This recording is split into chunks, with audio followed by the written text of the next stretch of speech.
Thanks for everything, but I want to get to know my real dad now. That's what the boy said, my boy. 18 years of lunches packed, knees bandaged, midnight rides, parent-teacher nights, asthma meds, football games. And that's how it ended. In a garage that still smelled faintly of the old crib I stored for some godforsaken reason. Dylan didn't look angry. He didn't look guilty. He looked transactional, like I was a stepping stone. He was politely stepping over. He gave me one of those half hugs, shoulders barely touched, arms limp, no weight behind it. Then he turned and walked back into the house like he'd just returned a borrowed wrench. Claire stood in the hallway, arms crossed, her face unreadable, except it wasn't unreadable. I've seen that look before on a nurse's face when she's about to deliver bad news and wants to get it over with. I nodded, didn't flinch, didn't blink, just nodded. He didn't even ask how I felt, and Claire didn't say a word. I walked to the edge of the garage and watched him drive off in Gregory's Lexus. Funny, he never liked that brand until last week. I caught a glimpse of Claire in the window, peeking through the blinds like she was waiting for the storm to pass. She didn't know I'd already heard her on the phone 2 months ago whispering to someone. He was never Harold's. I just couldn't tell him.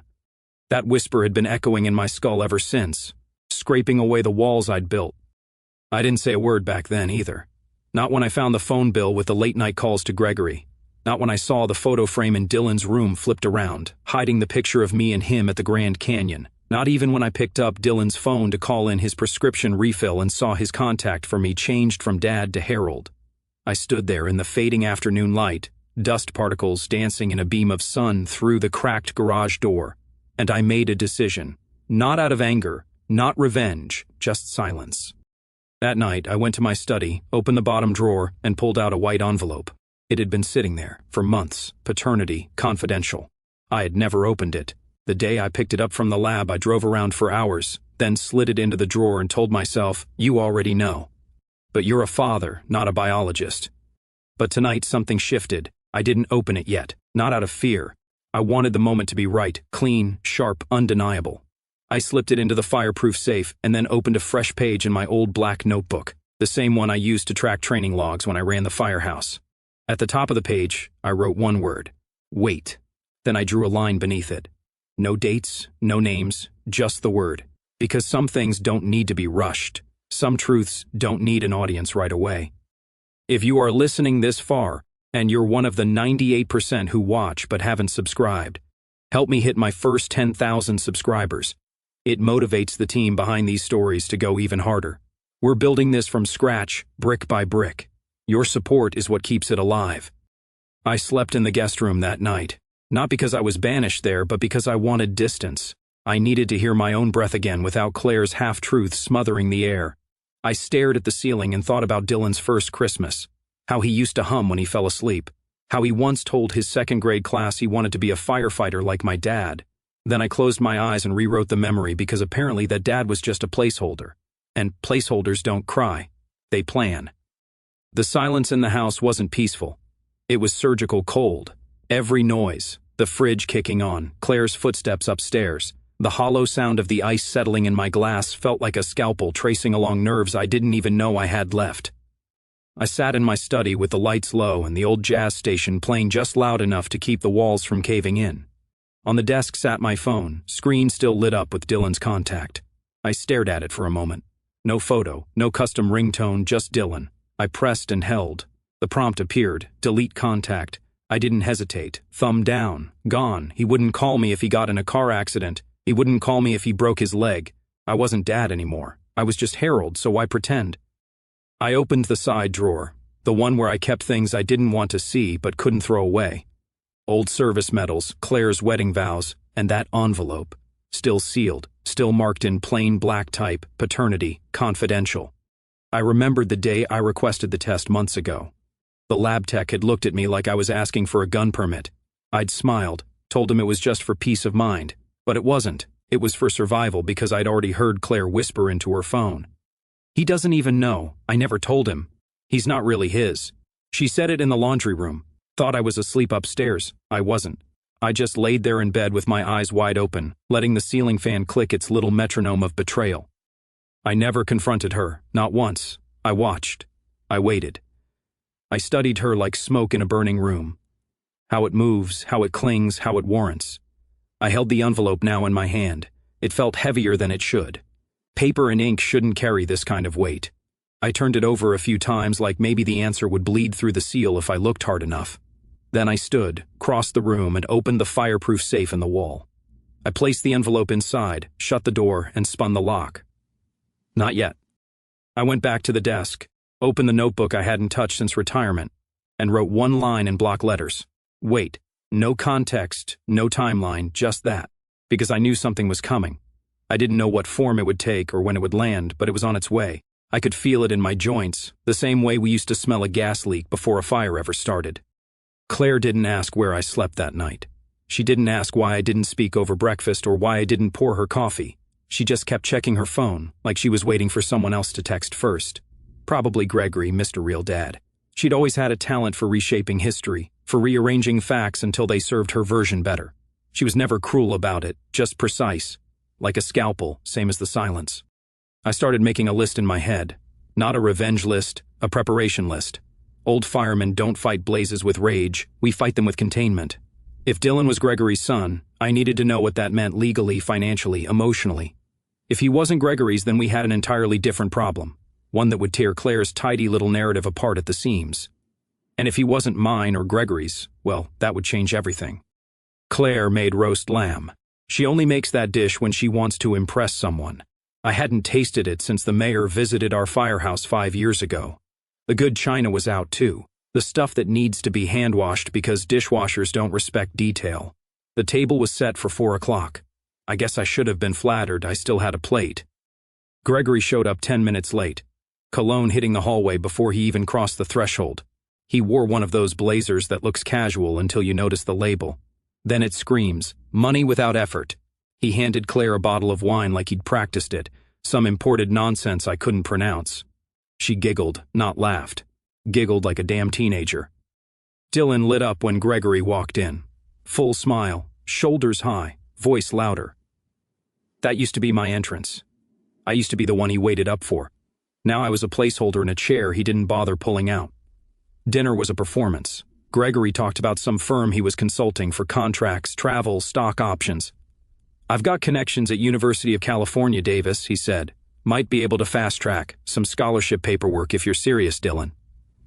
Wow, really? Dylan said, eyes wide, like he just found out Santa was real again. That would be incredible.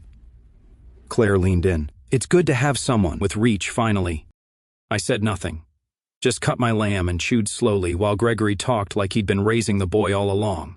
Like he hadn't been a ghost for nearly 2 decades, and now decided to show up with a wine bottle and some LinkedIn buzzwords. At one point, Gregory even chuckled and said, You know, Harold, raising a teenager is no joke. Thanks for keeping him in one piece. I looked at him, smiled. All credit to genetics, right? He laughed. Claire didn't. After dessert, which Claire baked from scratch and I hadn't seen her do in years, I started clearing plates. No one offered to help. Dylan and Gregory were too busy laughing about some recruiting trip or golf retreat or whatever. Claire poured more wine. In my own home, I was background noise, a waiter, an afterthought. I brought the last plate into the kitchen, turned on the faucet, and just stood there, water running, knuckles wide on the rim of the sink. I could hear them behind me talking, toasting, planning. A family, but not mine. Later that night, when the dishes were done and the guests were gone, Claire stood at the doorway of the study. Her arms were crossed, but not in anger. More like she was preparing herself to say something she'd rehearsed. He deserves to know who his father really is, she muttered. No eye contact. I didn't look up from my notebook. Sure, I said. Just let me know when you figure it out. She said nothing, didn't move, just lingered a second too long before backing away. That night, I sat alone at the dining table, staring at the place where Dylan had laughed so freely, so easily with a man who hadn't been there for a single scraped knee or a 2 a.m. fever, and I realized something. I wasn't losing a son. I was watching a house of cards rebuild itself with counterfeit pieces, but I knew the truth, and the truth doesn't need applause, it waits. The lawyer's office smelled like cedar and quiet judgment. I'd known Mitchell Kent since he was a hot-headed public defender with a cheap suit and a coffee addiction. Now he wore tailored wool and had a view of the harbor. Still chewed the inside of his cheek when he was nervous, though some habits never die. Others you kill. I need to amend the will, I said, sitting across from him. He raised an eyebrow. Everything all right with your health? I'm not dying, I said. I'm evolving. He chuckled awkwardly, then opened the folder on the desk between us. What are we looking at? Remove Dylan as my healthcare proxy. College fund. Close it, roll it into a trust for something else. He paused. You sure about that? I nodded. I raised him. I won't ruin him, but I also won't be used like an ATM in a fireman's jacket. Mitchell didn't push back. He'd seen enough betrayal buried under legalese to know when a man wasn't bluffing. What do you want to do with the assets instead? Create a scholarship. Quiet, private, no photo ops or headlines. Just kids of firefighters who didn't make it home.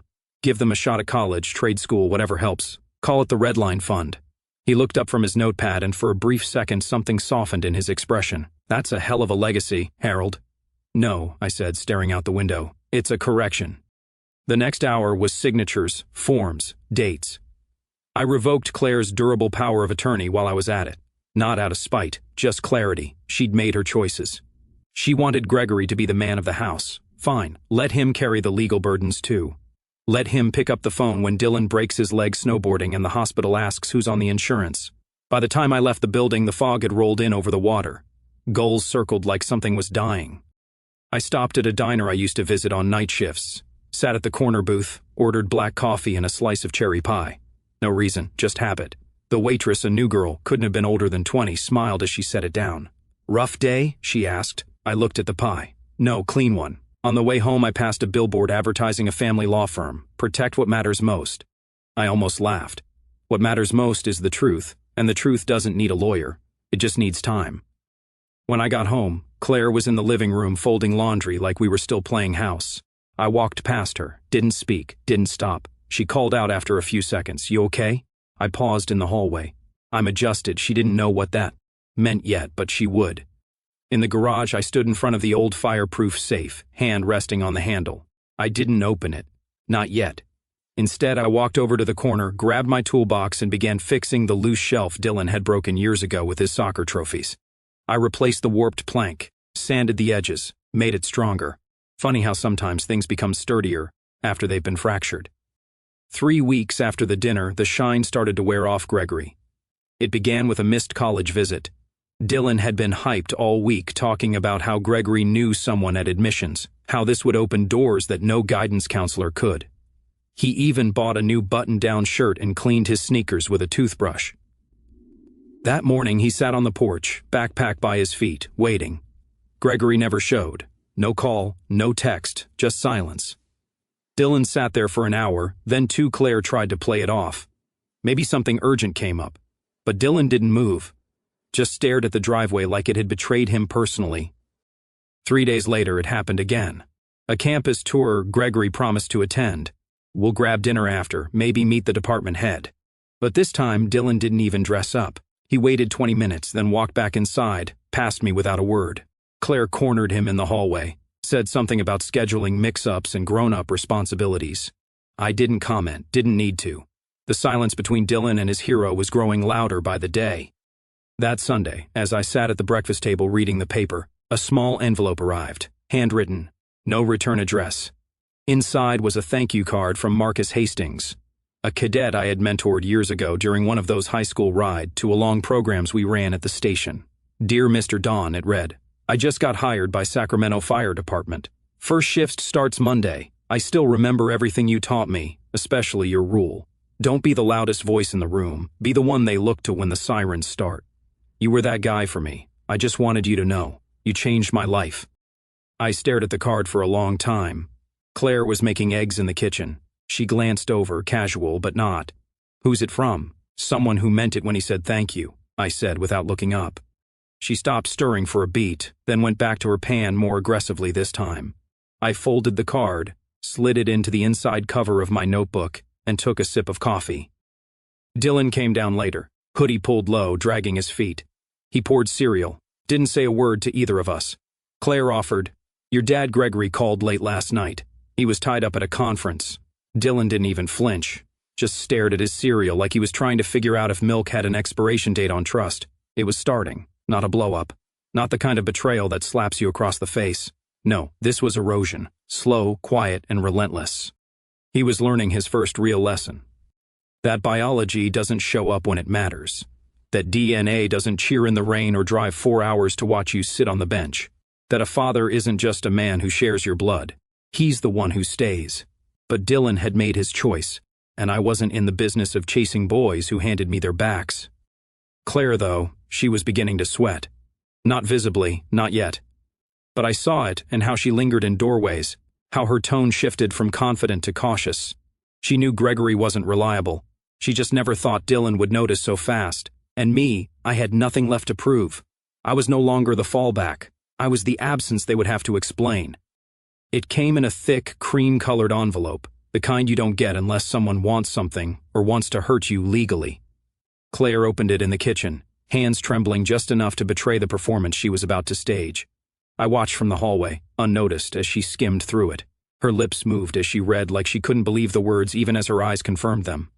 I stepped in just as she reached the last page. She flinched like I'd caught her holding a murder weapon. She tried for casual. It's just from a lawyer. Gregory's, I said. Nothing. Her eyes darted. It's about establishing paternity formally. He wants his name on the birth certificate. Still nothing from me, she added, like tossing a wet match into a gas leak, and he's suing for back child support. There it was. The real bomb. Not paternity, not pride. Money.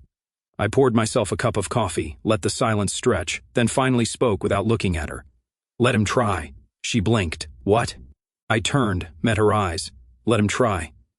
There was a pause, a thick, hollow one, and then she scrambled. You knew, she said quickly.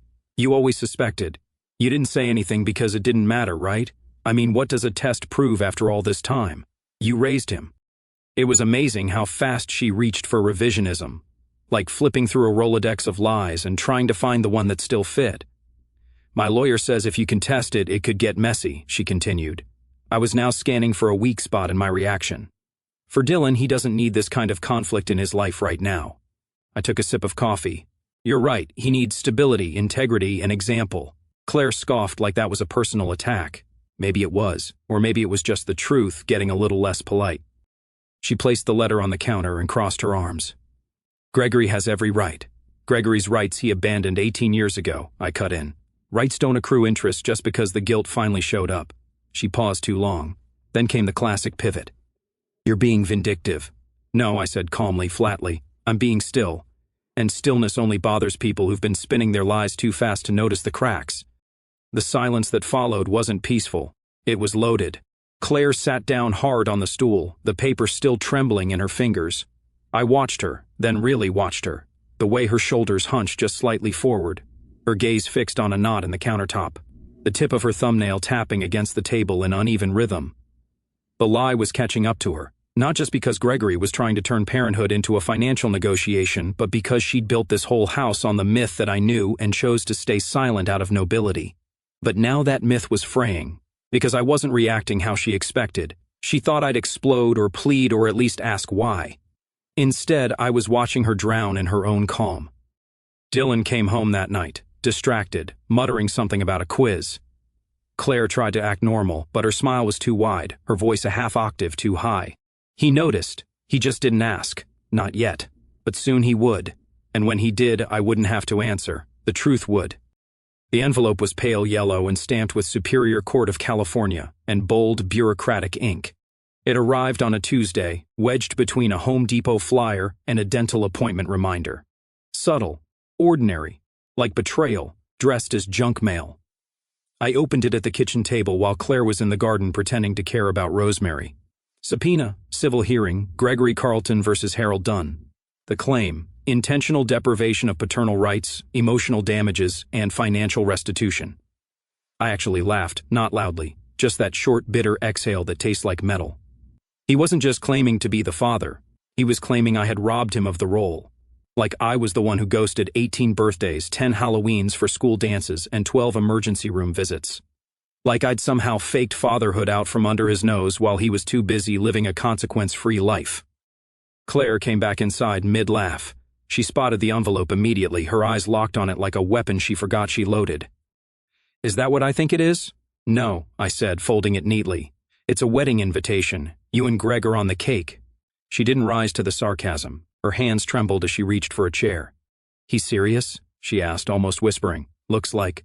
Claire dropped into the seat like her legs gave up. This wasn't supposed to go this far. He said he just wanted recognition. No, Claire. You wanted recognition for him. He just wants money. She stared at me like I just turned into a stranger. Maybe I had. Or maybe I'd stopped being the accommodating ghost she could walk through without resistance. You can't let this go to court, she said quickly, breath short now. Think about Dylan. Think about how this will look.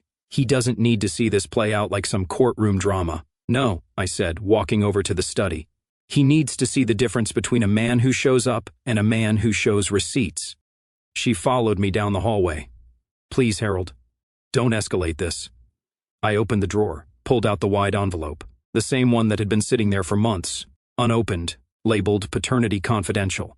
I held it in my hand, turned to her, and handed it over gently like I was placing a scalpel in a surgeon's palm. You escalated it long ago. She froze, didn't reach for it. You remember the phone call, don't you? I continued softly. The one you made from the laundry room telling Gregory he should come back because Harold has no idea Dylan's not his. The one I wasn't supposed to hear.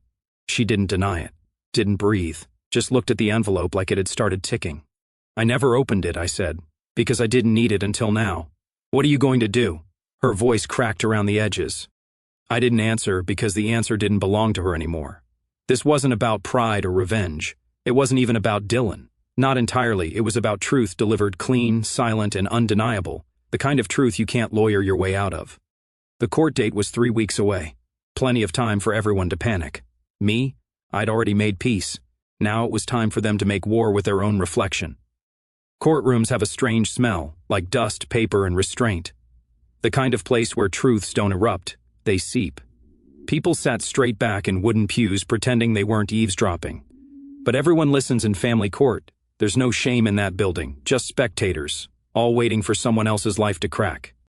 Gregory sat smug, flanked by his lawyer, some kid with too much gel and a folder thick enough to choke a copier.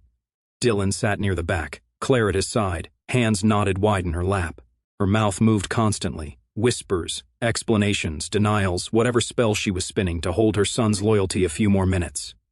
The judge was a woman in her 50s, calm eyes, no patience for theatrics. She skimmed the file in front of her, cleared her throat and said, Mr. Carlton, your petition requests formal paternity establishment, financial restitution for 18 years of child support, and joint legal recognition.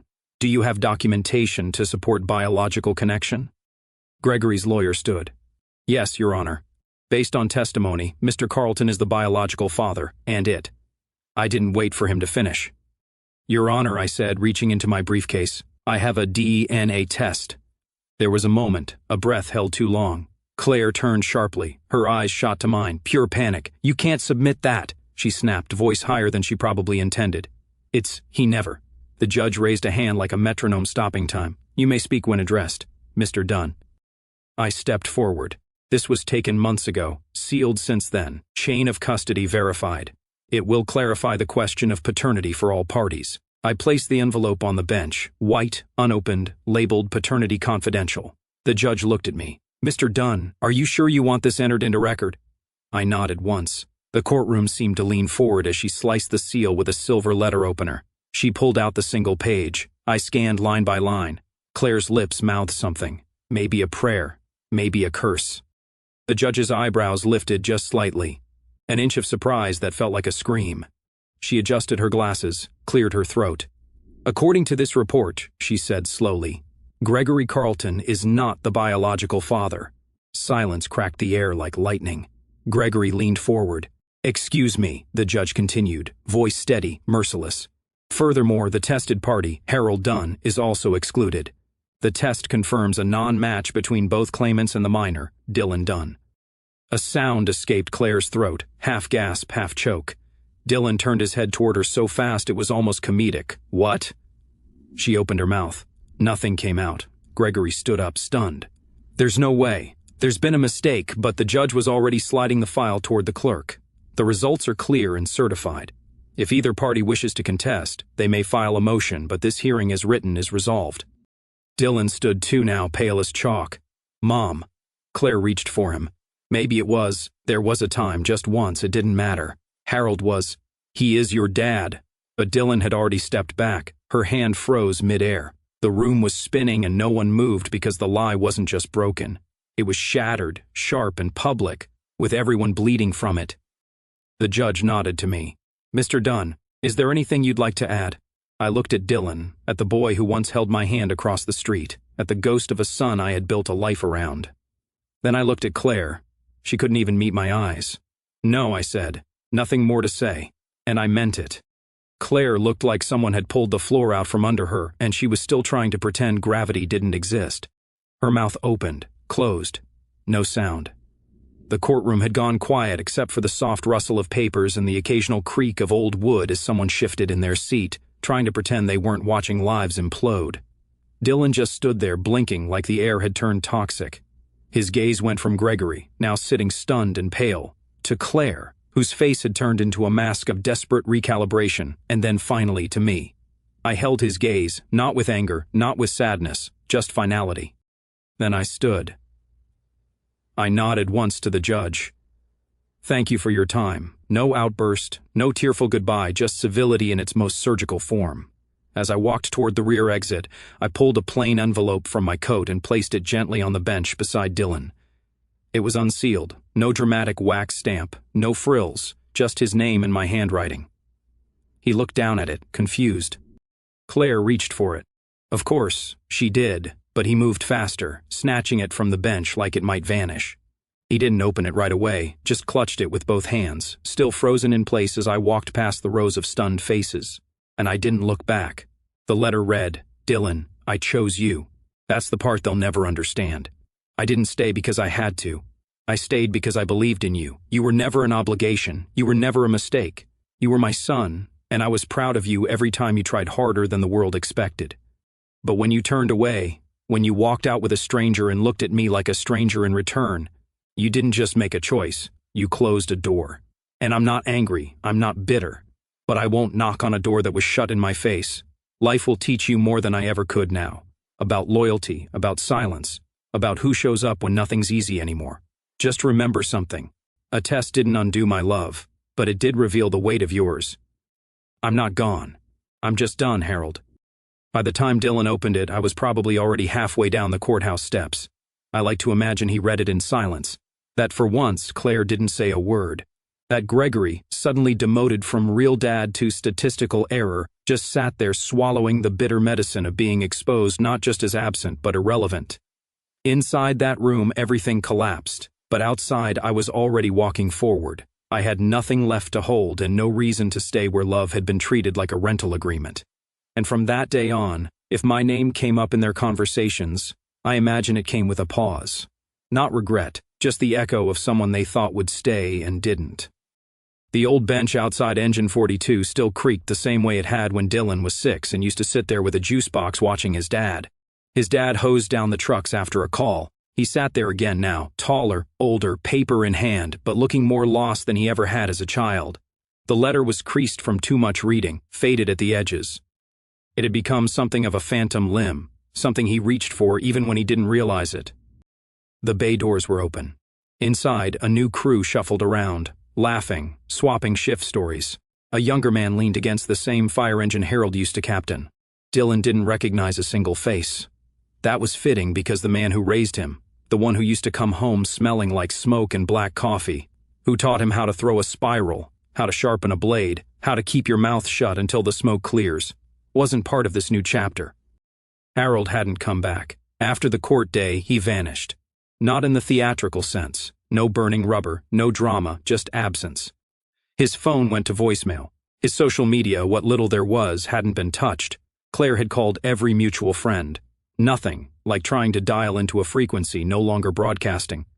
He hadn't even come back for his own retirement plaque. But Dylan eventually found out where he went. The house, the home Harold had spent 2 decades shaping, patching, and defending, was no longer in their name. Title search showed it now belonged to the Red Line Foundation, a quiet nonprofit providing housing and education grants for children of firefighters killed in the line of duty. Dylan had driven past the house once, just to be sure. It was being remodeled. Kids played in the yard. Laughter echoed off the siding Harold had once painted himself. The garden Claire had ignored was now a memorial. Small brass plates naming fallen heroes embedded into the stone path. He didn't ring the doorbell. Just sat in his car for 20 minutes, letter in hand. Claire lived alone now. Gregory had disappeared the moment the DNA results were unsealed. His pride couldn't survive the hit, and neither could his fake commitments.